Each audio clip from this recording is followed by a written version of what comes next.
Happening today, Oklahoma expected to put to death its second death row inmate of the year. Gilbert Postelle set to be executed later this morning for the death of 4 people in 2005. Postelle's father and brother also involved in this murder. They say the victims were behind a motorcycle crash that badly injured Postelle's father. Postelle's brother was sentenced to life in prison. Their father declared incompetent to stand trial due to a brain injury suffered in that accident. Gilbert Postelle has been on death row ever since.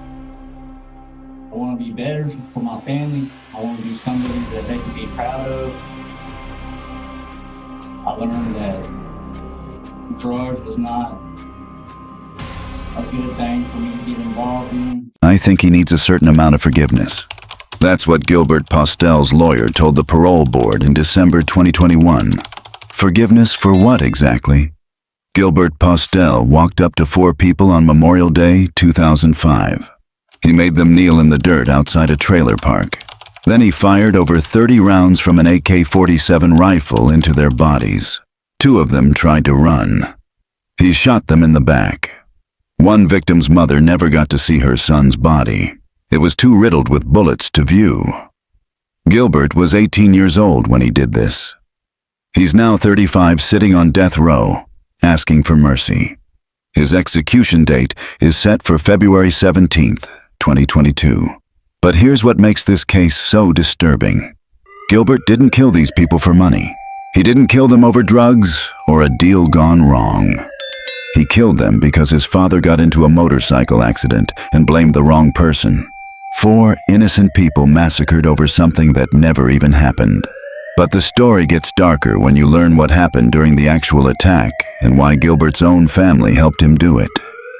Before we continue, please like this video and subscribe to True Crime Matter. You won't want to miss how this case ends. May 30th, 2005. Memorial Day, Oklahoma City. 4 people were hanging out at a trailer home complex. Donnie Swindle, James Alderson, Terry Smith, and Amy Wright. They were relaxing, probably enjoying the holiday, maybe grilling food or having drinks. They had no idea they were about to die. A van pulled up outside the trailer park. 4 men got out. Gilbert Postelle, his brother David Postelle, their father Brad Postelle, and another man named Randall Wade Bias. All 4 were armed. This wasn't a robbery. This wasn't a random attack. This was planned execution. The 4 men stormed the property in what investigators later called a blitz attack. They moved fast and with purpose. They knew exactly what they were there to do. They rounded up Donnie, James, Terry, and Amy at gunpoint.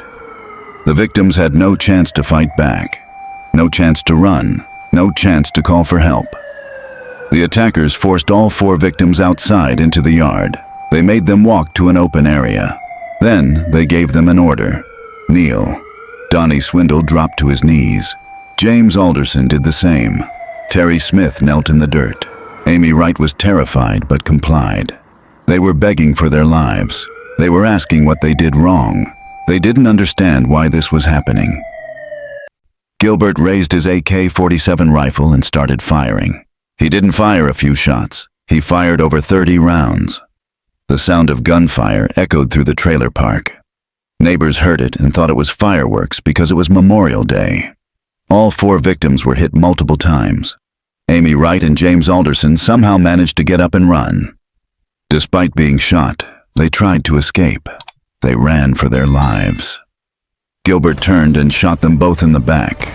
They collapsed in the dirt. Blood poured from their wounds. They were still alive, but couldn't move anymore. Gilbert walked up to each victim and made sure they were dead. He fired more rounds into their bodies at close range. When it was over, 4 people lay dead in a trailer park yard. Their bodies were torn apart by bullets. Blood soaked into the ground. The 4 attackers got back into their van and drove away like nothing happened. The entire attack lasted less than 5 minutes. Neighbors started coming outside. They saw the bodies. They started screaming and calling 911. Police arrived within minutes. What they found was a massacre. 4 victims, all shot multiple times with high-powered rifles.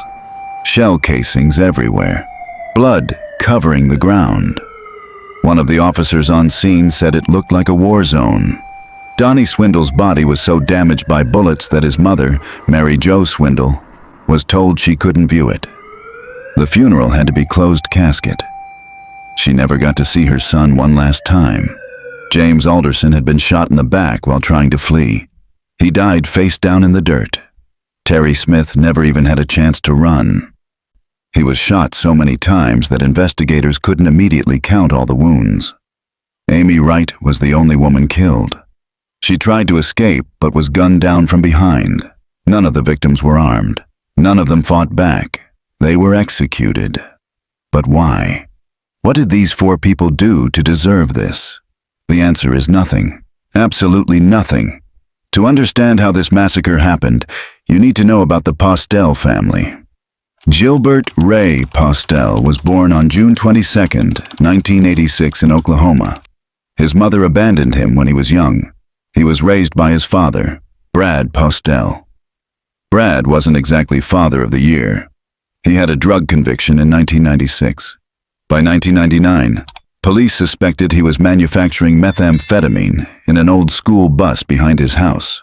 He was charged with trying to manufacture meth and drug possession, but the charges were eventually dropped. Gilbert grew up in this environment, drugs everywhere, no stable mother figure, a father who was a criminal and a drug manufacturer. Gilbert started using methamphetamine daily while he was still a teenager. By 18 years old, he was a full-blown addict. He was arrested at least 8 times in Midwest City. The charges were always related to drug manufacturing and weapons complaints. Gilbert's brother David was following the same path: drug use, criminal activity, weapons charges. The Postelle family was known to local police. They were trouble. Then came the motorcycle accident. Brad Postelle was riding his motorcycle when he crashed. The accident was serious. Brad suffered a traumatic brain injury that caused seizures and permanent cognitive damage. After the crash, Brad's personality changed. He became paranoid and violent. The brain injury made him unpredictable, and Brad became obsessed with finding out who caused his accident. There was no evidence that anyone else was involved. It was a single-vehicle accident. Brad lost control of his bike and crashed, but Brad didn't see it that way. He convinced himself that someone had caused the crash. Someone had forced him off the road. Someone had tried to kill him. Brad focused his paranoia on one person: Donnie Swindle. There was absolutely no evidence that Donnie had anything to do with the motorcycle accident. Donnie wasn't even there. He didn't know Brad. He had no reason to hurt him, but Brad didn't care about evidence. His brain-injured, meth-fueled mind decided Donnie was responsible, and Brad wanted revenge. Brad started talking to his sons, Gilbert and David, about making Donnie pay. He told them that Donnie had tried to kill him. He told them that Donnie needed to die. Gilbert was high on meth constantly. He'd been using for days straight leading up to Memorial Day 2005. His judgment was gone. His sense of right and wrong was destroyed. When his brain-injured father said they needed to kill Donnie Swindle, Gilbert agreed. David agreed too. They recruited another man, Randall Wade Bias, to help them. The plan was simple: go to Donnie's location, kill him, send a message. What they didn't plan for was that Donnie wouldn't be alone. There would be 3 other people with him. Gilbert and his father didn't care. If those people were with Donnie, they would die too. On May 30th, 2005, the 4 men got their weapons and drove to the trailer park. They were going to execute everyone they found. After the massacre, police had a crime scene but no immediate suspects. They collected shell casings. They took photographs. They interviewed neighbors who heard the gunfire. One neighbor mentioned seeing a maroon van leaving the area right after the shooting. Surveillance footage from nearby businesses confirmed it. A maroon van was captured on camera leaving the trailer park complex around the time of the murders.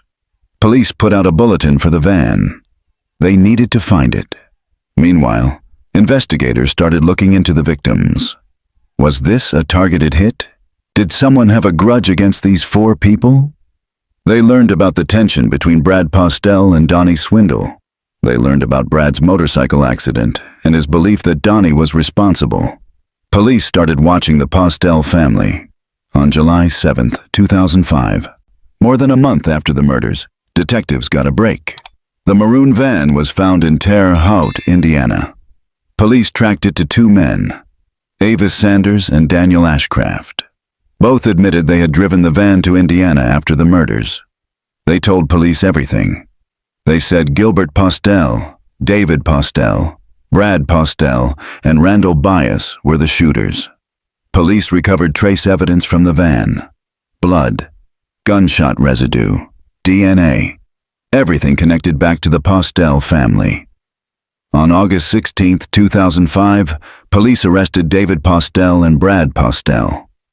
The next day, August 17, 2005, they arrested Gilbert Postelle. Police also arrested Avis Sanders, Daniel Ashcraft, and another man named Arthur James Wilder. All three were charged as accessories to murder. Gilbert was 19 years old when he was arrested. He'd spent the last few months on the run, high on meth, knowing police were looking for him.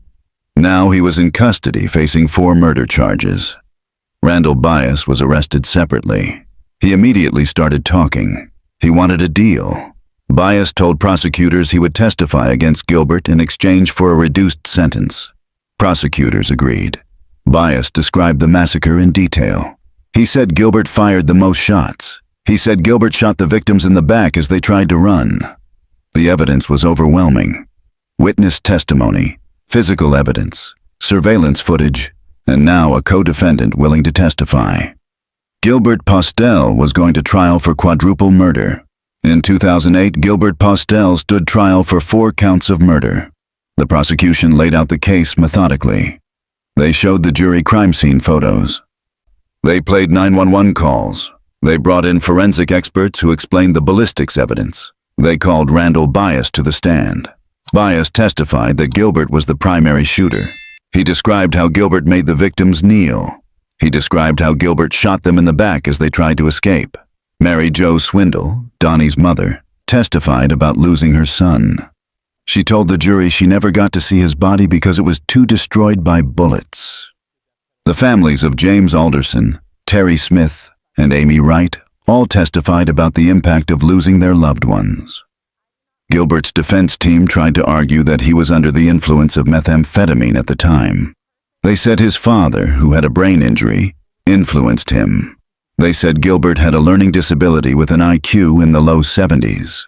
The jury didn't buy it.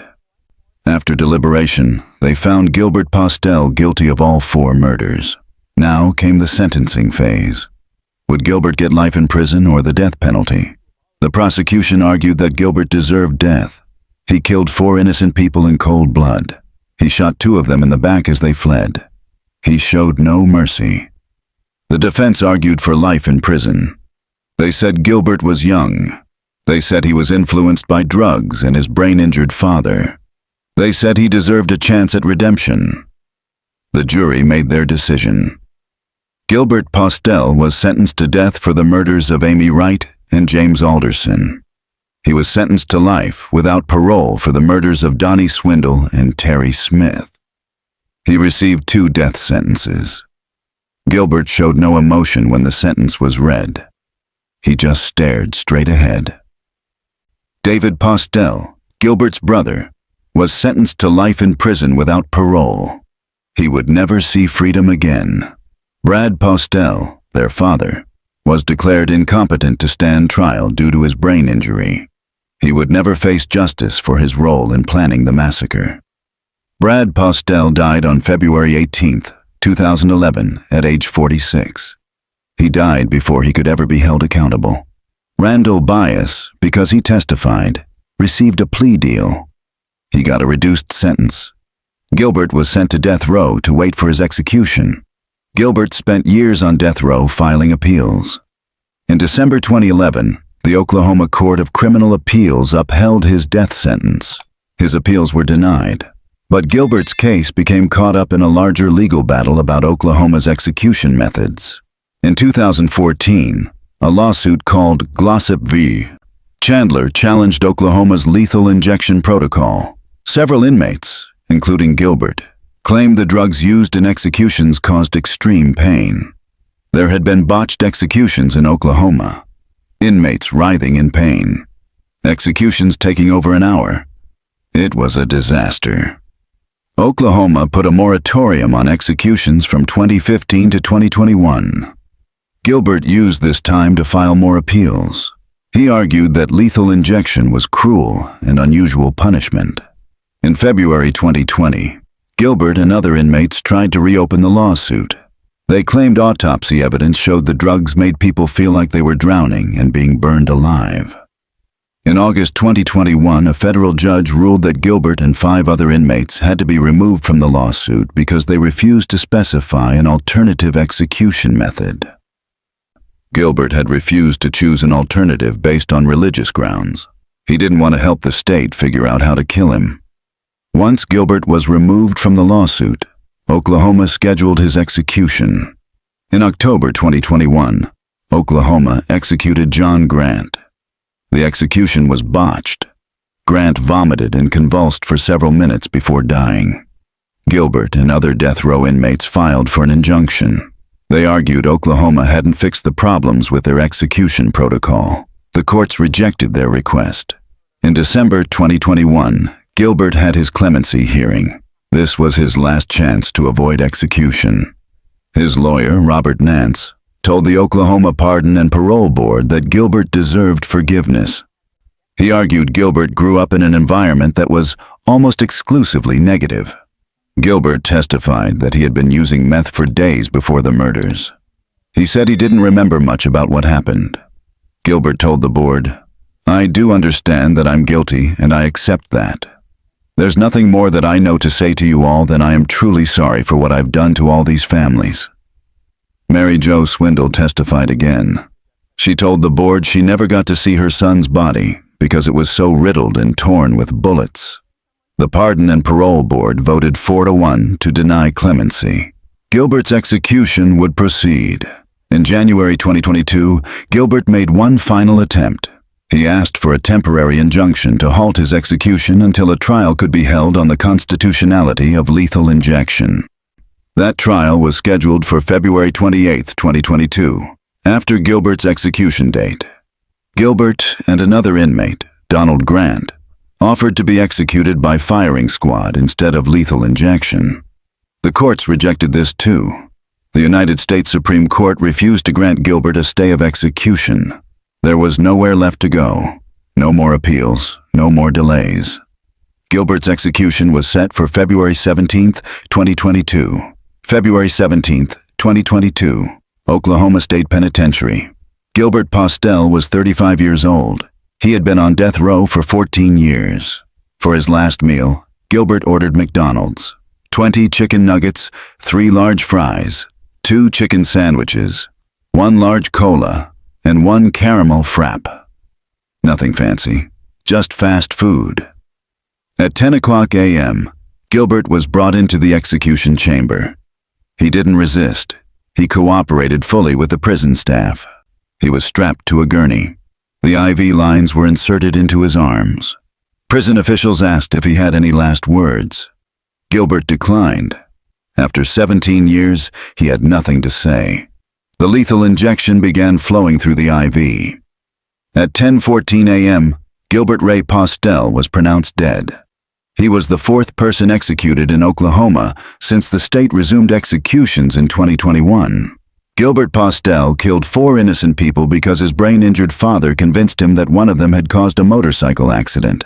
There was no evidence, no proof, no connection. Donnie Swindle, James Alderson, Terry Smith, and Amy Wright died for something that never even happened. Mary Jo Swindle never got to see her son's body. She never got closure. Gilbert spent 14 years on death row. His brother David is serving life without parole. Their father died without ever facing trial. 4 families destroyed. 2 brothers imprisoned for life. 1 father dead. All because of meth, paranoia, and a brain injury that made a man believe a lie. Was justice served? Do you think Gilbert deserved the death penalty, or should he have been given life in prison instead? Let us know in the comments below. Subscribe to True Crime Matter for more cases about how quickly violence can destroy lives. Hit that like button and share this video to keep others informed about the criminals who hide among us.